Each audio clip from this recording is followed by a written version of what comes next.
Hi everyone, আশা করছি সবাই অনেক ভালো আছেন। ভিডিওটা বেশ কিছুদিন আগের। আমি সিঙ্গাপুরে গিয়ে স্কাই পার্কে গিয়েছিলাম। আর স্কাই পার্কের টপ ফ্লোর মানে 56 তলার উপর থেকে মেরিনা বে দেখতে কতটা সুন্দর লাগে আমার কাছে তো খুবই ভালো লেগেছে, তাই ভাবছিলাম আপনাদের সাথেও শেয়ার করি। সানডে তো অনেক বেশি ক্রাউডি থাকে, যে কারণে আমরা অন্য একটা দিন বেছে নিয়েছি। তো স্কাই পার্কে যাওয়ার জন্য কিন্তু অনেক আগে থেকেই প্ল্যান করা হয়েছিল।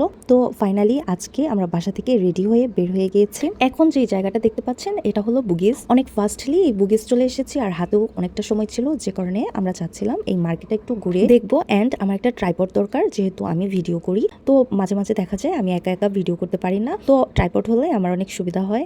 দুপুরে লাঞ্চ করার পরপরই আমরা যেহেতু বের হয়েছিলাম, তাই হাতে অনেকটা টাইম। ট্রাইপডটাও অনেকদিন ধরেই কেনার ইচ্ছা ছিল, তবে সময় না থাকার কারণে কেনা হয়ে ওঠেনি। দেন আমরা মার্কেটে যাই এন্ড এই যে ট্রাইপডটা কিনি। সাথে ছিল এই যে মোবারক ভাইয়া। অ্যাকচুয়ালি মোবারক ভাইয়া আমাকে সাজেস্ট করেছিল এই ট্রাইপডটা কেনার জন্য। শপটা কিন্তু অনেক বড়, আর অনেক টাইপের ট্রাইপড এখানে আছে, রিং লাইট আছে, ফ্যান দেখছিলাম। দেন মার্কেট থেকে আমরা বের হয়ে এখানে সিগনালে দাঁড়িয়েছিলাম অনেকক্ষণ। এখন আমরা যাব হলো মেরিনা বে স্যান্ডস। তো চাইছিলাম যে ঠান্ডা ঠান্ডা পরিবেশে আমরা স্কাই পার্কের উপরে উঠবো, কিন্তু এখনো পর্যন্ত অনেক বেশি রোদ, আর ওই দিন অনেক পরিমাণে গরমও ছিল, যে কারণে ডিসিশন নিলাম আমরা এই নিচে কিছুক্ষণ ওয়েট করি এন্ড এখান দিয়েই ঘোরাঘুরি করব।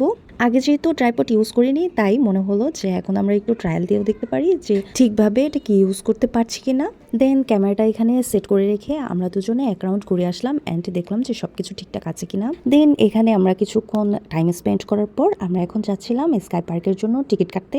এই জায়গাটাতে কিন্তু অনেক বেশি বাতাস আর ঠান্ডা পরিবেশও ছিল। এখানে আসলে অটোমেটিক্যালি মনটা অনেক ভালো হয়ে যায়। সবাই যার যার মতো অ্যাক্টিভিটিস নিয়ে বিজি। অনেকে এই যে পাপ্পি নিয়ে ঘুরতে যাচ্ছে, কেউ বা এই যে স্কেটিং করছে, আবার এই যে কেউ জগিং করছে, আর আমরা গিয়েছি ঘুরতে। তো হাঁটতে হাঁটতে আমরা এই যে এগিয়ে দেখছিলাম এখানে পার্পেল কালারের শাপলা। নর্মালি তো আমরা সাদা শাপলা এন্ড লাল শাপলা দেখে অভ্যস্ত, তো পার্পেল কালারের শাপলা দেখে আমার কাছে অনেক ভালো লাগছিল। ফাইনালি খুঁজতে খুঁজতে আমরা এই যে টিকিট কাউন্টারে চলে এসেছি এন্ড টিকিটও কেটে নিয়েছি। দুইজনের টিকিটের দাম ছিল $36 করে পার পার্সন। তো আমরা যেহেতু দুইজন, তাই আমাদের প্রাইস পড়েছে $72। বাংলাদেশি টাকায় কনভার্ট করলে 6,500 থেকে অলমোস্ট 7,000 টাকা। আর আমাদেরকে রেস্ট্রিকশনও দিয়ে দিচ্ছিল যে 7:15 থেকে আমরা 9টা পর্যন্ত ওখানে স্টে করতে পারবো। তো টিকিট নিয়ে আমরা অনেকক্ষণ বসে ওয়েট করছিলাম যে আমরা কখন এন্ট্রি করব। দেন এই যে 7:15 বাজার সাথে সাথে আমরা ভেতরে এন্ট্রি করি। আর এখানে যে দেখাচ্ছিল যে স্কাই পার্কের উপরে দেখতে কেমন, এখানে লিফট দেখা যাচ্ছে এই যে 1 থেকে একেবারে 56-57 তলা পর্যন্ত, আর কোনো তলায় যাওয়ার কোনো অপশনসই নাই। তো আমি কিন্তু দেখে প্রথমে অনেক ভয় পেয়ে গেছিলাম। অনেক স্পিডে আর কয়েক সেকেন্ডেই আমরা 56 তলার উপরে চলে আসি।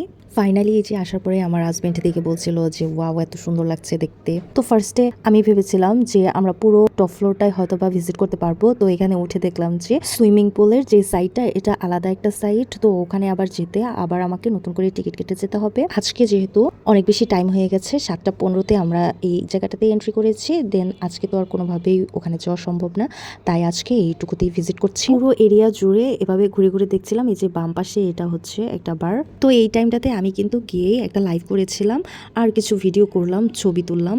সবকিছু দেখতে একদম কেমন যেন অকল্পনীয় দেখতে লাগছিল, মনে হচ্ছিল আর্ট করা কোনো দৃশ্য দেখছি। এই যে এক পাশে দেখা যাচ্ছিল ফ্লায়ার, এক পাশে রাস্তা, এই যে হেলিক্স ব্রিজ, তার পাশ দিয়ে যাচ্ছিল এই যে অনেকগুলো রাস্তা। এই টাইমটা ছিল একদম সন্ধ্যা হওয়ার আগ মুহূর্ত, সূর্য এখনো অস্ত যায়নি, তবে যাবে যাবে এরকম একটা ভাব। তো এরপরেই শুরু হয়ে গেল সন্ধ্যা, আর পুরো শহর জুড়ে এরকম লাইট জ্বলে উঠেছে। এতক্ষণ তো দেখছিলাম যে দিনের বেলা সিঙ্গাপুর স্কাই পার্ক থেকে দেখতে কেমন লাগে পুরো এরিয়াটা, এখন দেখছি রাতের বেলা কেমন লাগছে। দাঁড়িয়ে থেকে আর কতক্ষণ দেখবো, তাই এখানে বসেছিলাম আর বসে বসে দেখছিলাম যে যে ছোট ছোট দেখা যাচ্ছে গাড়িগুলো চলে যাচ্ছে। এক পাশে ফ্লাওয়ার ডোম, আরেক পাশে ছিল গার্ডেন বাই দ্য বে। তো বসে বসে এত সুন্দর মনোরম পরিবেশ উপভোগ করার পাশাপাশি দেখছিলাম উপর থেকে এই যে ওয়াটার শো। এভরিডে রাত 8টা এবং 9টায় এই শো শুরু হয়। তো এর আগেও আমি আপনাদের সাথে এটা শেয়ার করেছিলাম। এটার মিউজিক বা টিউন যেটা আছে এটা কিন্তু আমার অনেক পছন্দের, তবে এখানে কিন্তু আমি সেই মিউজিকটা দিতে পারছি না। তো আমাদের কিন্তু টাইমটা ওভার হয়ে গেছে এন্ড দেন আমরা কিউ ফলো করে লিফট করে নিচে নেমে যাই। ভিডিওটা কেমন লেগেছে অবশ্যই জানাবেন। তো আজকের ভিডিওটা ছিল এ পর্যন্তই, দেখা হচ্ছে অন্য কোনো ভিডিওতে। আল্লাহ হাফেজ।